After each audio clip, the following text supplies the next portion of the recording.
I became aware of the heroin epidemic back in 2012. At the end of the year, Dr. Engel called me and said, I think we have a heroin problem in North Kentucky.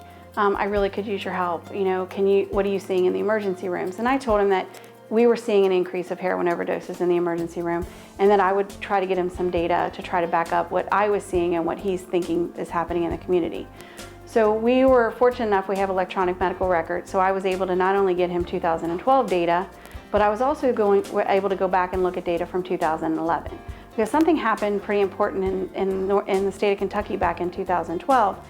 We passed a heroin, House Bill 1, which really cut down on the prescription pill mills, and that then turned into this heroin epidemic that we're seeing today. I became active in the Northern Kentucky Heroin Response Team, and that allowed me to bring back what I was learning, what the community was dealing with, back to my organization at St. Elizabeth. So that allowed me to educate our organization on what the community was seeing and what we were seeing in our emergency rooms. We have many representation from St. Elizabeth on our Northern Kentucky Heroin Impact Team, which made us internally bring back that work group internally to see what we can do differently for our community as an organization.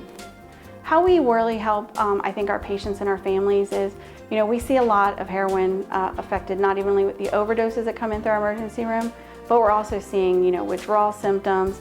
We have seen a lot of medical related issues regarding this heroin epidemic, and we really try to look at them as individuals and figure out what their needs are when they come in the emergency room, whether it be with withdrawal and helping them manage their withdrawal symptoms, whether it be an infection that we're trying to deal with. But the big thing that we're really doing with the overdose patients is we're really trying to educate them. We're really trying to work hard with them and to get them into treatment. We've had physicians sign Casey's Law to help our families deal with this epidemic and get their loved ones into treatment. We spent days working with patients to get them into treatment. So we really are trying. If they come into our emergency rooms, they're at crisis at that point. So it's our job then to try to figure out how we're going to help them manage this crisis. And there's not always a great answer. There's times where we've eliminated all of our resources too, and we can't get them into treatment, but we make sure that they have the resources they need, and we also then follow up with them to make sure, is there anything else we can do? How's it going? And how are you doing? The other thing we were fortunate to become part of is the state of Kentucky gave some grant funding for Narcan rescue kits. And they chose some of the hardest hitting areas to be able to provide these kits to in our emergency rooms. And so St. Elizabeth, along with UK and U of L, were fortunate enough to get a Narcan rescue kit to be able to provide to our patients and families when they leave our ERs with a heroin overdose. I think the most important thing we can do now for this heroin epidemic is we need to educate ourselves. We need to educate ourselves on what resources are available. We need to educate ourselves about addiction. There's still a lot of myths and biases with this addiction. They think that they can just quit. We don't treat it like any other disease. That's really what bothers me. We have diabetics who aren't compliant. We have heart failure patients who aren't compliant.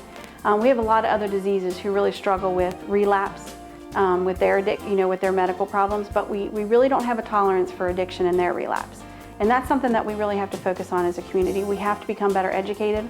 The way people can get a hold of me is through the hospital. I'm a nurse manager here at Fort Thomas in the emergency room. There's been many times where I've helped other people. We are looking at a regional hotline to be able to help provide better resources to our community. But if you come in through the emergency room and we want to be able to make sure you're getting the resources you need, my staff have my business cards and my phone number, and we'll help any way we can. I think the biggest thing is we need to make sure that they know where to go. St. Elizabeth at our home website actually has a whole section for addiction. So there's resources available for no matter what you're looking for. If you're looking for detox, long-term treatment. So we have all the Northern Kentucky Hates Heroin packet that they put together. That's on our website, along with our own internal resources that we have available at St. Elizabeth. So I think the best place for people to go for resources if they're looking for them right now is our homepage at St. Elizabeth. And they can look under addiction. And like I said, we have Northern Kentucky Hates Heroin's brochure on there with all their resources, along with the resources that we offer in the organization as well.